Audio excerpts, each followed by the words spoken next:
नमस्कार दोस्तों, जय हिंद। राजन पीटीसी गाइड में आपका स्वागत है। दोस्तों, आज से सामाजिक विज्ञान में practice set TGT PGT special के लिए हम लोग करेंगे। तो आज हमारा पहला सीरीज़ है हिस्ट्री का। तो चलिए देर ना करते हुए प्रारंभ करते हैं हम लोग। पहला क्वेश्चन है, प्रयाग स्तंभ अभिलेख के अनुसार निम्न में से किस प्रकार का व्यवहार समुद्रगुप्त द्वारा दक्षिण भारत के राजाओं के साथ किया जाता था? तो इसका करेक्ट आंसर हो जाएगा बंदी बनाकर मुक्त कर देना। अब थोड़ा सा डिटेल हम लोग करते हैं। समुद्रगुप्त की दो नीतियाँ थी। उत्तर भारत के राजाओं के लिए अलग नीति रखता था, दक्षिण भारत के राजाओं के लिए अलग नीति रखता था। तो दक्षिण भारत के जो राज्यों के लिए जो नीति था इसका, उसको ग्रहण मोक्षानुग्रह नीति कहा जाता था। ग्रहण मोक्षानुग्रह नीति यानी कि बंदी बनाकर फिर उनको मुक्त कर देना। ऐसा करके ग्रहण मोक्षानुग्रह नीति के तहत उसने 12 राज्यों को, दक्षिण भारत के 12 राज्यों को विजित किया, फिर उनको बंदी बनाया, फिर मुक्त कर दिया।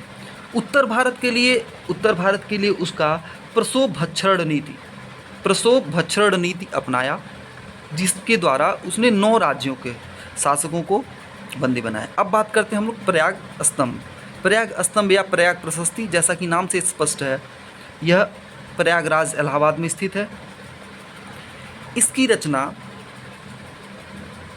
कविराज समुद्रगुप्त के एक मंत्री हुआ करते थे, जिनका नाम था हरिशेण द्वारा प्रयाग प्रशस्ति की रचना की गई। अच्छा, एक छोटा सा प्रश्न, समुद्रगुप्त जो था इसको बहुत सारी उपाधियाँ मिली, कविराज की, ऐसे करके इसको बहुत सारी उपाधियाँ मिली। उसमें से इसको एक विशेष ज़्यादातर करके एग्जामों में पूछा जाता है, भारत का नेपोलियन किसे कहा गया? तो भारत का नेपोलियन समुद्रगुप्त को कहा गया, लेकिन इनको यह उपाधि किसने दी? इसका करेक्ट आंसर होगा विसेंट स्मिथ ने। नेक्स्ट क्वेश्चन, उत्तर वैदिक काल में विभाजन का आधार क्या था? बहुत आसान सा प्रश्न। वर्ण व्यवस्था, वर्णों के आधार पे उत्तर वैदिक काल में विभाजित। वैसे अगर वर्ण व्यवस्था की हम लोग बात करें तो इसका प्रारंभ ऋग वैदिक काल में, जैसा कि आप जानते हैं कि वैदिक काल को 2 भागों में बांटा जाता है, ऋग वैदिक काल और उत्तर वैदिक काल। जो ऋग वैदिक काल था वो 1500 ईसा पूर्व से लेके 1000 ईसा पूर्व तक था, और उत्तर वैदिक काल जो कि 1000 ईसा पूर्व से लेके 600 ईसा पूर्व तक था। तो ऋग वैदिक काल में ऋग्वेद के 10वें मंडल के पुरुष सूक्त में, याद रखिएगा, ऋग्वेद के 10वें मंडल के पुरुष सूक्त में 4 वर्णों का उल्लेख किया गया। वो 4 वर्ण कौन कौन से थे? ब्राह्मण्य, राजन्य, वैश्य और शूद्र। राजन्य अर्थात क्षत्रिय। तो नेक्स्ट क्वेश्चन, अशोक के धम्म का केंद्र बिंदु क्या था? धार्मिक सहिष्णुता। करेक्ट आंसर हो जाएगा बी, धार्मिक सहिष्णुता। इनकी नीतियों के बारे में तो आप जानते ही हैं, वो कलिंग का युद्ध। नेक्स्ट क्वेश्चन, शिवाजी का प्रशासन था। बहुत बढ़िया प्रश्न। शिवाजी का प्रशासन निरंकुश था, ये सभी को पता है, लेकिन किस प्रकार का निरंकुश शासन था उनका? निरंकुश लोकहितकारी था। निरंकुश लोकहितकारी इनका शासन। अच्छा, अब बात करते हैं शिवाजी की। तो शिवाजी के शासनकाल में अष्टप्रधान हुआ करते थे। अष्टप्रधानों में सबसे जो उच्च हुआ करते थे उनको पेशवा कहा जाता था। और ये अष्टप्रधान करते क्या थे? शिवाजी के शासन प्रशासन से संबंधित उनसे विचार विमर्श, सलाह लिया करते थे। अच्छा, अब बात करते हैं अष्टप्रधान हो गया, अष्टदिग्गज की। तो अष्टदिग्गज किसके शासनकाल में रहते थे? इसका करेक्ट आंसर हो जाएगा कृष्णदेव राय के समय में, जैसे शिवाजी के समय में अष्टप्रधान हुआ करते थे, वैसे अष्टदिग्गज हुआ करते थे। नेक्स्ट क्वेश्चन, प्रथम आंग्ल मराठा युद्ध की समाप्ति हुई। पहले तो ये बताइए कि आंग्ल मराठा युद्ध कितने हुए? सही है, 3 आंग्ल मराठा युद्ध हुए हैं। पहला जो आंग्ल मराठा युद्ध हुआ 1775 से लेकर 1782 तक हुआ, जिसका समापन सालबाई की संधि से हुआ। जो कि ये प्रश्न हमारा पूछ रहा है। तो इसका हमारा करेक्ट आंसर हो जाएगा ऑप्शन नंबर सी, सालबाई की संधि। अच्छा, ये टाइम पीरियड क्या चल रहा है, 1775 से 1782। तो याद करिए इस टाइम गवर्नर कौन रहा होगा? अभी वायसराय का पद तो है नहीं, अभी तो गवर्नर का पद है, बंगाल के गवर्नर का पद है। इस टाइम कौन रहा होगा? तो वारेन हेस्टिंग। ये प्रश्न अक्सर पूछ लेता है कि प्रथम आंग्ल मराठा युद्ध में गवर्नर कौन था, बंगाल का गवर्नर कौन था? तो करेक्ट आंसर हो जाएगा वारेन हेस्टिंग। अच्छा, सेकेंड कब हुआ? 1803 से 1805। सेकेंड आंग्ल मराठा युद्ध, जो द्वितीय आंग्ल मराठा युद्ध हुआ, वो 1803 से 1805, जिसका जो समाप्त हुआ राय घाट या राजघाट की संधि से। ठीक है, इस टाइम वाजीराव टू और वेलेजली के मध्य हुआ था। तीसरा जो हुआ 1817 से 1819। इस समय पेशवाओं का अंत हो गया समझ लीजिए, क्योंकि वो पेंशन भोगी हो गए। यहाँ से पेशवाओं को उठा के कानपुर के बिठूर में रख दिया गया और वो पेंशन के आधार पर उनको रख दिया गया। चलिए नेक्स्ट क्वेश्चन। निम्नलिखित में से कौन सा कथन ऋग्वैदिक स्त्रियों के विषय में सही है? अच्छा, ऋग्वैदिक स्त्रियों की बात कर रहा है, तो ऋग्वैदिक में इसका करेक्ट आंसर हो जाएगा ऑप्शन नंबर डी। उनका जो विवाह होता था वो यौनारंभ से प्रारंभ हो जाता था। नेक्स्ट, परवर्ती हड़प्पाकालीन कला वस्तुओं के साथ चित्रित धूसर मृदभांड। तो इसका करेक्ट आंसर हो जाएगा कुरुक्षेत्र के, ये हरियाणा का कुरुक्षेत्र, हरियाणा के कुरुक्षेत्र के भगवानपुरा में ये मिला है चित्रित धूसर मृदभांड।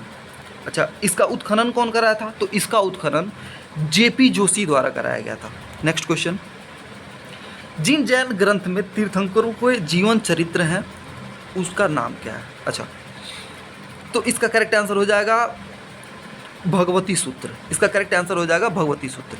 अच्छा, भगवती सूत्र ऐसे ही हमारे बौद्ध धर्म की अगर बात की जाए तो एक अंगुत्तर निकाय है, अंगुत्तर निकाय भगवती सूत्र, एक साथ सुन के क्या याद आ रहा है?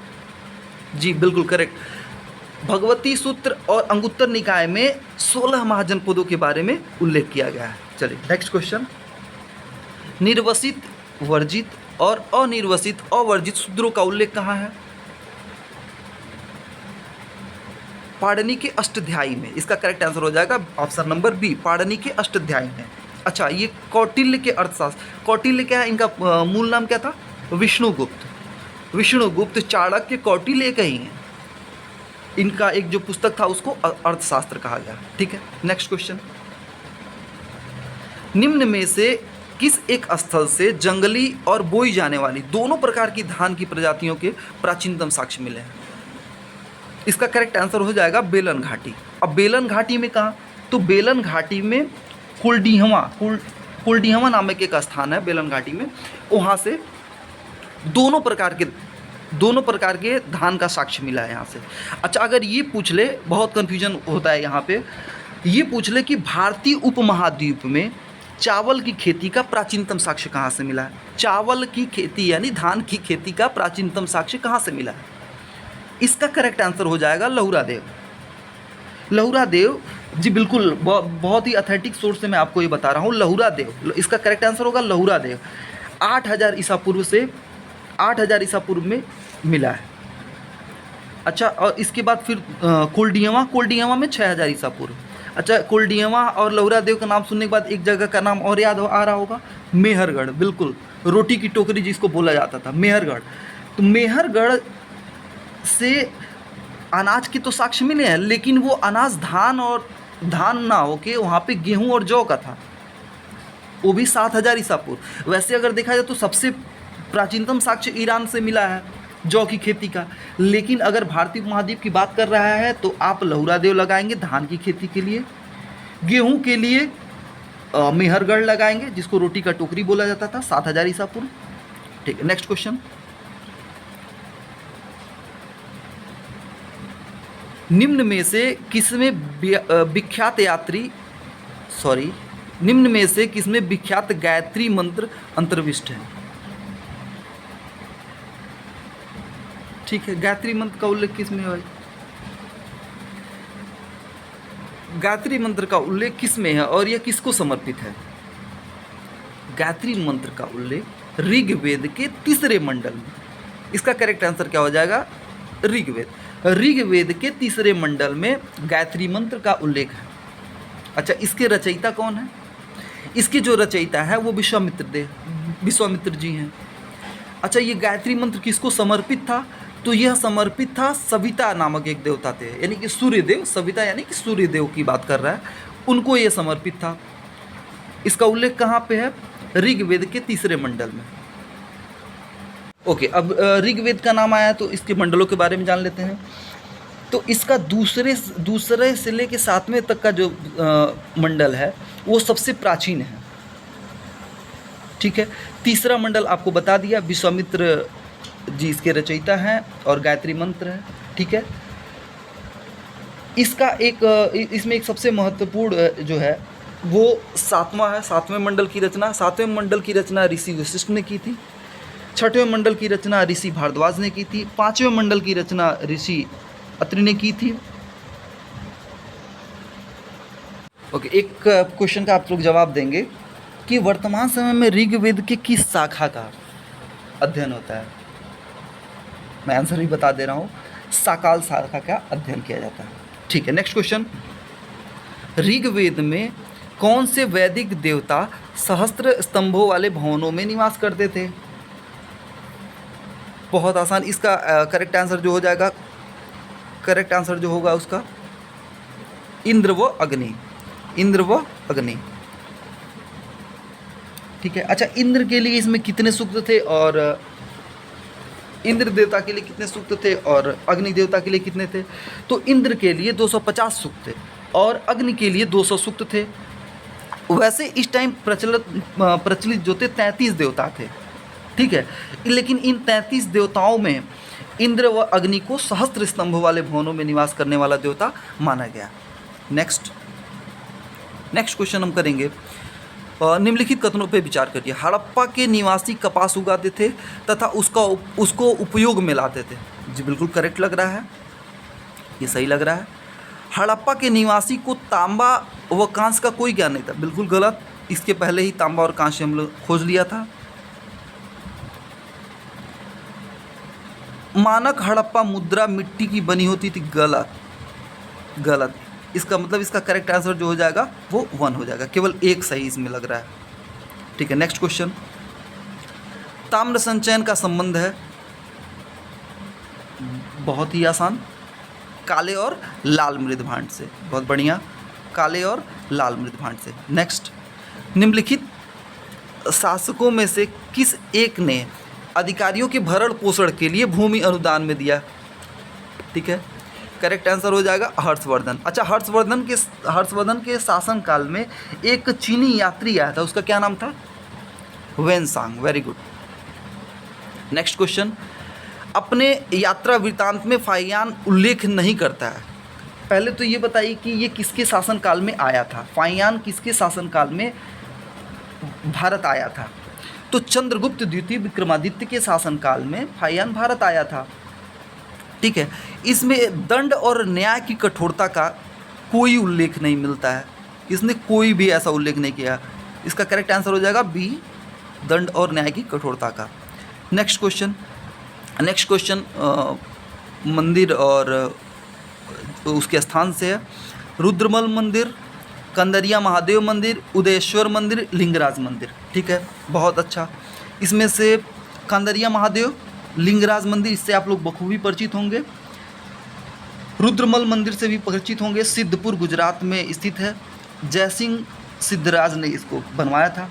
वैसे हम लोग अगर ऑप्शन से देखें इसको तो कंदरिया महादेव मंदिर कहाँ हो गया? खजुराहो।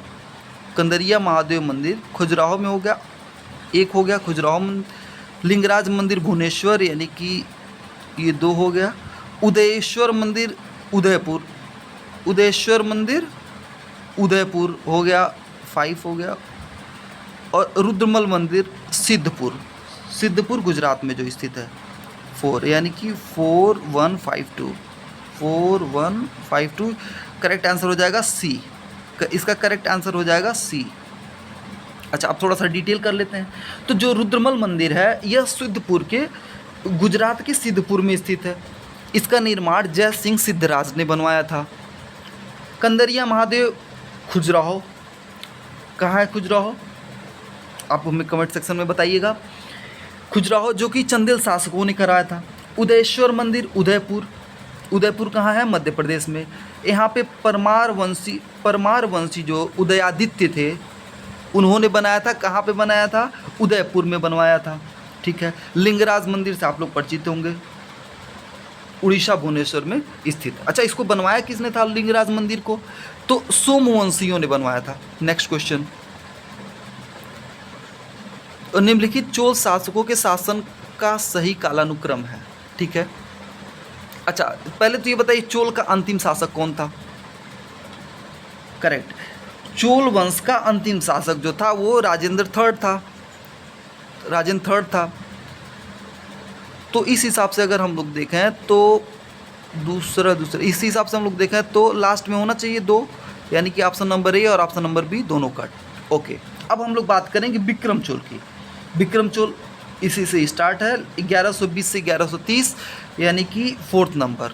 तो इसमें 4th नंबर से स्टार्ट हो रहा है, मतलब option number D is our correct answer. ठीक है। अब इनके शासनकाल के बारे में देख लेते हैं। तो राजराज थर्ड जो थे वो 1216 से 1250, ठीक है। और राजेंद्र चोल 1250 से 1279-80। राजा धीराज सेकंड 1173 से 1182 और विक्रम चोल 1120 से 1130। नेक्स्ट क्वेश्चन देखते हैं हम लोग। मंदिर और स्थान से बहुत आसान, विश्वनाथ मंदिर काशी विश्वनाथ, ठीक है। विश्वनाथ मंदिर यानी कि काशी विश्वनाथ, वासुदेव मंदिर यानी कि मथुरा, मीनाक्षी मंदिर यानी कि मदुरई। मदुरई शहर जो है किस नदी के किनारे स्थित है, वैगई नदी के किनारे स्थित है। एक नाशा अथवा सुभद्रा, वही बलराम कृष्ण की बहन सुभद्रा, इनका कहाँ पे, जगन्नाथपुरी में इन तीनों का मंदिर है। बहुत बढ़िया। तो इसका करेक्ट आंसर हो जाएगा, इसका करेक्ट आंसर हो जाएगा, क्या होगा इसका करेक्ट आंसर, मिलाइए, ये आपका हो गया C, option number C, it is your correct answer. Next question, the Periplus of Erythraean Sea जो ईसा की प्रारंभिक शताब्दियों में भारत के व्यापार पर प्रकाश डालता है, के लेखक है। वैसे तो इस पुस्तक के लेखक के बारे में कोई जानकारी नहीं है, तो इसका करेक्ट आंसर हो जाएगा अज्ञात। लेकिन ये बहुत ही, मतलब ये हिंद महासागर की यात्रा पे आया था, जिसने भी लिखा था ये हिंद महासागर की यात्रा पे आया था, और 1st सेंचुरी के आसपास की बात है। लेकिन इनके नाम के बारे में कोई उल्लेख नहीं मिलता है। अच्छा, अब बात करेंगे हम लोग टालमी। तो टालमी के बारे में बताइए, टालमी की पुस्तक का नाम क्या है, भारत का भूगोल। टालमी ने क्या लिखा है, भारत का भूगोल, ठीक है। नेक्स्ट, ये क्या नाम है, स्ट्रैबो की पुस्तक का नाम बताइए। पहली बात तो ये यूनानी भूगोलवेत्ता थे, भूगोलवेत्ता के साथ साथ इतिहासकार भी थे, लेकिन भूगोलवेत्ता थे। तो इन्होंने एक पुस्तक लिखा है जिसका नाम था जियोग्राफिका। प्लिनी की बात करें तो प्लिनी जो है वो, इनकी पुस्तक का नाम है नेचुरल हिस्ट्री, ठीक है। टालमी भारत का भूगोल, स्ट्रैबो जियोग्राफिका, प्लिनी नेचुरल हिस्ट्री, और ये द पेरिप्लस ऑफ एरिथ्रियन सी की बहुत ही महत्वपूर्ण अभिलेख है हमारे लिए, ठीक है। आज हम लोग यहीं 20 प्रश्नों तक रखेंगे, फिर अभी नेक्स्ट सीरीज़ कुछ देर बाद अपलोड कर दी जाएगी। तो प्लीज़ कमेंट सेक्शन में मुझे ज़रूर बताइएगा कैसा लगा आपको हमारा क्लास, हमारे साथ प्रैक्टिस करके कितना मज़ा आया। Thank you so much.